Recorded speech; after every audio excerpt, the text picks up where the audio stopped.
जम्मू कश्मीर को भारत से अलग करके पाकिस्तान में मिलाना, और इसलिए ये लोग चिल्लाते रहते हैं कि अगर जो भी यहाँ पर जाएगा, हमले करेगा, तो उसके शरीर से खुशबू आएगी। तो वैसे भी ये खिसियाए बैठे होंगे, ये ढूंढ रहे हैं कि कैसे ना कैसे करके हमें एक मौका मिले और दोबारा से हम आतंक फैलाएं। सुरक्षा बलों पर हमले और पर्यटन, सामाजिक जो आर्थिक अस्थिरता है वो वहां पर लेकर के आना, क्योंकि अगर स्थिरता आ जाएगी तो वो लोग बिकेंगे नहीं, वो बिकेंगे नहीं तो इनके जो मंसूबे हैं वो पूरे नहीं होंगे। ये चाहते हैं कि वहां पर आर्थिक अस्थिरता रहे ताकि लोगों में गरीबी रहे, और गरीबी के कारण लोग इनकी बातचीत माने, इनकी सप्लाई, इन सारी चीजों में लगे रहें। नमस्कार, एक बार फिर से मैं आप सभी के सामने उपस्थित हूँ बेहद महत्वपूर्ण टॉपिक के साथ, और आज हम बात करने वाले हैं अगेन कश्मीर के बारे में। आपने देखा ऑपरेशन सिंदूर हुआ, जैसे ही पहलगाम हमला हुआ था, मुंहतोड़ जवाब दिया गया जो भी आतंकी गतिविधियां की गई थी, और साथ ही साथ उन आतंकियों को पकड़ा भी गया जिन्होंने इस पूरे प्रोसेस को अंजाम दिया था। ठीक है, अब बात कर लेते हैं कि उसके बाद से अब क्या डेवलपमेंट्स हुए हैं। डेवलपमेंट्स ये हुए हैं कि भाई आतंकी बाज कभी आते ही नहीं हैं, और दोबारा से उन्होंने नया प्लान बनाना शुरू कर दिया है कि अब कैसे हमें घाटी पर दोबारा हमला करना है। इसका खुलासा कुछ इंटेलिजेंस जो आपके डिपार्टमेंट्स हैं उनके द्वारा किया गया है। ठीक है, तो यहाँ पर हथियारों की तस्करी बहुत तेजी से हो रही है। लॉन्चिंग कमांडर, ओवरग्राउंड वर्कर घाटी को फिर से दहराने का प्रयास कर रहे हैं। सो हालिया खुफिया इनपुट में संकेत मिला है कि लश्कर-ए-तैयबा और जैश ए मोहम्मद जो है, ये पाकिस्तान आधारित आतंकी संगठनों ने सक्रिय पहल की है कि वे सहभागिता बढ़ा करके आत्मघाती सशस्त्र अभियानों की तैयारी करेंगे, और इस समन्वय की निगरानी के लिए पाकिस्तान की कई सूत्रों के अनुसार आईएसआई ने विशेष प्रकोष्ठ बनाया है। भारतीय सुरक्षा एजेंसियों और सेना ने सीमा पर चौकसी बढ़ा दी है और संवेदनशील क्षेत्रों को और भी ज्यादा सतर्क कर दिया है। लश्कर-ए-तैयबा की बात कर लेते हैं। स्थापना इसकी 1987 में हुई थी। संस्थापक इसके हाफिज सईद हो जाते हैं। मुख्यालय इसका मुरीद के लाहौर में मौजूद है, पाकिस्तान जो क्षेत्र हो जाता है। ठीक है, मुख्य उद्देश्य क्या है? तो जम्मू कश्मीर को भारत से अलग करके पाकिस्तान में मिलाना, और इसलिए ये लोग चिल्लाते रहते हैं कि अगर जो भी यहां पर जाएगा, हमले करेगा, तो उसके शरीर से खुशबू आएगी, जैसे कसाब के शरीर से खुशबू आ रही थी, उसको जन्नत मिलेगी, जन्नत में अप्सराएं आएंगी, उनको अपने साथ लेकर के जाएंगी। तो मतलब इस तरीके की वाहियात बातें करके उनको बहलाया फुसलाया जाता है। ठीक है, मुख्य घटनाएं तो 2001 में संसद हमला इन्हीं के द्वारा किया गया था। ठीक है, 2008 में मुंबई हमला भी इन्हीं के द्वारा किया गया। स्थिति तो संयुक्त राष्ट्र व भारत द्वारा इन्हें आतंकवादी संगठन घोषित कर दिया गया है। जैश ए मोहम्मद स्थापना 2000 में हुई, संस्थापक मौलाना मसूद अजहर है। मुख्य उद्देश्य बहावलपुर पाकिस्तान, तो इन्हीं के यहाँ पर आप देखोगे तो इस बार स्ट्राइक की गई थी, इनके घर के 10 लोग मारे गए थे। तो वैसे भी ये खिसियाए बैठे होंगे, ये ढूंढ रहे हैं कि कैसे ना कैसे करके हमें एक मौका मिले और दोबारा से हम आतंक फैलाएं, तो उसी आतंक की साजिश में लगे हैं। इनका उद्देश्य क्या है? इनका उद्देश्य है कि कश्मीर में इस्लामी शासन स्थापित किया जाए। ये चाहते हैं कि इस्लामी शासन आए, उसको स्थापित किया जाए। ठीक है, मुख्य घटनाएं तो 2001 में संसद हमला, 2016 में पठानकोट, 2019 में पुलवामा हमला किया था, और अभी इन्होंने 2025 में पहलगाम हमला किया है।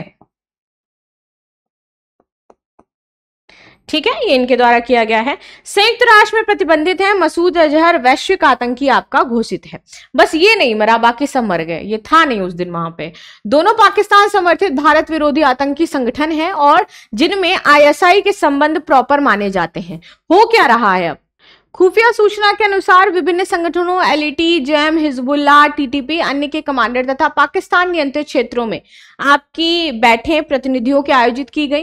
बैठकों के जरिए समन्वित अभियान योजनाएं बनाई जा रही हैं। इन बैठकों में निष्क्रिय मॉडलों को सक्रिय करके घुसपैठ, लॉजिस्टिक्स और आत्मघाती जो दस्तावेज हैं, इनकी तैनाती पर चर्चा बताई जा रही। इन योजनाओं का उद्देश्य है कि लोकप्रिय भय पैदा करना। ठीक है, सुरक्षा बलों पर हमले और पर्यटन, सामाजिक जो आर्थिक अस्थिरता है वो वहां पर लेकर के आना, क्योंकि अगर स्थिरता आ जाएगी तो वो लोग बिकेंगे नहीं, वो बिकेंगे नहीं तो इनके जो मंसूबे हैं वो पूरे नहीं होंगे। ये चाहते हैं कि वहां पर आर्थिक अस्थिरता रहे ताकि लोगों में गरीबी रहे, और गरीबी के कारण लोग इनकी बातचीत माने, इनकी सप्लाई, इन सारी चीजों में लगे रहें। ठीक है, यानी कि राजनीतिक सामरिक प्रभाव पैदा करना। आगे आ जाते हैं, आगे समझते हैं। यहां पर तस्करी, ओवरग्राउंड वर्कर और तकनीक। तो सुरक्षा जो हथियार है, अगर इनकी बात की जाए तो हथियारों की विस्फोटक जो सामग्री है, इसकी तकसरी सुरक्षित जो आपके परगमन है इसको बढ़ाने की सूचना है, और ओवरग्राउंड वर्कर और सहायक नेटवर्क का उपयोग सीमित और अति गोपनीय संपर्कों के जरिए यहां पर बढ़ाया जा रहा है। सूचनाएं बताती हैं कि घुसपैठ की तैयारी में ड्रोन रीख और स्थानीय मार्ग मानचित्र पर उपयोग हो रहे हैं ताकि चौकियों की स्थिति और संवेदनशील मार्ग पहले से जाने जा सके। आगे आ जाते हैं, आईएसआई और पाकिस्तानी सेना की भूमिका के क्या संकेत मिले हैं। तो यहाँ पर बताया जा रहा है कि ये जो आईएसआई है वो इनके जो नेटवर्क है इनका, उनको लॉजिस्टिक सपोर्ट दे रही है, उनको यहाँ पर ये इंटेल सपोर्ट दे रहे हैं, और कुछ मामलों में सीधे सीधे ये एक दूसरे से आकर के कनेक्टेड हो रहे हैं। कई मोर्चों पर जहां एलओसी नजदीकी गतिविधि बढ़ी है, इस बात का ऐतिहासिक और हालिया सबूत प्रक्षेपित है कि यहां पर ऑपरेशन सिंदूर के बाद की प्रतिक्रियाएं और भी ज्यादा तेज हो गई हैं, उसके बाद चीजें और भी ज्यादा आपकी टेंशनाइज हैं इस एरिया में। लक्षित क्षेत्र इन लोगों ने क्या बनाए हैं अभी इस बार, तो ये सांबा पर हमला करना चाहते हैं, पूंछ, उरी, रामबन और सिंधु घाटी के आसपास जैसे क्षेत्रों में यहां पर प्रॉपर ये है कि यह हमला किया जा सकता है। ठीक है, गाइड ओवरग्राउंड वर्कर के माध्यम से आंतरिक सहायता मिलने से आशंका यहां पर बनी हुई है।